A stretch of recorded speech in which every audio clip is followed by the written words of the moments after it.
बिस्मिल्लाहिर्रहमानिर्रहीम। अस्सलाम वालेकुम फ्रेंड्स, मैं हूं आपका होस्ट आकिब अंजुम और आप देख रहे हैं आकिब अंजुम यूट्यूब चैनल। एक और वीडियो लेके आपकी खिदमत में हाज़िर हुआ हूं। उससे पहले हमारे चैनल को सब्सक्राइब करें, बेल आइकन को दबाएं ताकि हर नई आने वाली वीडियो की नोटिफिकेशन आपको मिलती रहे। दोस्तों, आज हम बात करेंगे बहरीन के वीज़े। बहरीन के बड़ी तादाद में हमारे पास वीज़े मौजूद हैं जो भाई जाना चाह रहे हैं। तो वीज़ा किस कैटेगरी के और काम क्या करना होगा, सैलरी क्या हो गई, ये आगे चल के आपको मैं बताऊँगा। उससे पहले हमारे चैनल को ज़रूर सब्सक्राइब करें। दोबारा से मैं आपसे गुजारिश कर रहा हूँ, बेल आइकन को दबाएं ताकि इस तरह की नई आने वाली वीडियो की नोटिफिकेशन आपको मिलती रहे सबसे पहले। दोस्तों, फूड कंपनी में फूड आइटम की पैकिंग के लिए लड़कों की ज़रूरत है। फूड आइटम में जो आ जाते हैं बिस्किट और केक की पैकिंग के लिए लड़कों की ज़रूरत है, हेल्पर की ज़रूरत है।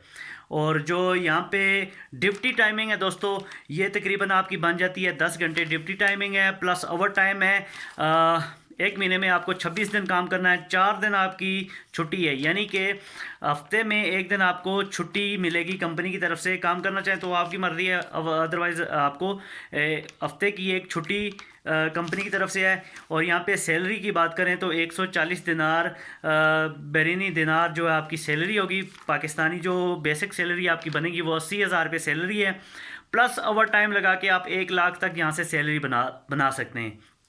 इसकी जो हमें लड़के चाहिए वो बड़ी तादाद में चाहिए। जितने भी लोग आप रब्ता करना चाहें कर सकते हैं। डिस्क्रिप्शन में मैंने अपना नंबर डाला हुआ है। मज़ीद मालूमात के लिए और ऑफिस विज़िट के लिए नंबर पर रब्ता कर लें ताकि आपको मज़ीद आगाही और डिटेल बताई जा सके। तो ख़र्चे की बात करें वो आपको आप जो रब्ता करेगा भाई मुझसे व्हाट्सअप नंबर पे रब्ता करेगा, उसको पूरी ख़र्चा भी बता दीजिएगा कितना ख़र्चा है और कितने दिन में वो फ्लाई करेगा। ये ध्यान में रखें कि वीज़े के पैसे आपसे पहले 1 रुपया नहीं लिया जाएगा। पहले आपके वीज़ा आपके हाथ में दिया जाएगा, दिन आपसे पैसे लिए जाएंगे। तो इसी के साथ अपने भाई आकिब अंजुम को दीजिए इजाज़त। अल्लाह हाफिज़।